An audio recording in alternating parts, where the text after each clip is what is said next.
অনেকে জিজ্ঞেস করেন যে ফ্রিজে রাখা যাবে কিনা। জি, কুরবানির গোশত ফ্রিজে রাখা যাবে।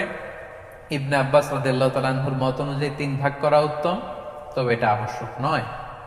আপনি 1 ভাগ নিজে খাবেন, 1 ভাগ আত্মীয় স্বজন প্রতিবেশীদের দিবেন, আরেক ভাগ গরিব দুঃখীদের মাঝে বন্টন করে দিবেন, এটা উত্তম, কিন্তু এটা আবশ্যক নয়। পুরো গোশত যদি আপনার লেগে যায় আপনি ভোগ করতে পারেন, আর যদি আপনার কাছে অতিরিক্ত গোশত থাকে এটা আপনি আত্মীয়দের দান করুন, গরিব আত্মীয়দের আপনি উপহার দিন, গরিব মিসকিনদের, সুবিধা বঞ্চিত মানুষদেরকে আপনি এগুলো দান করুন। তোমরা কুরবানির এই গোশত নিজেরাও খাও এবং অভাবী লোকদেরকে দাও।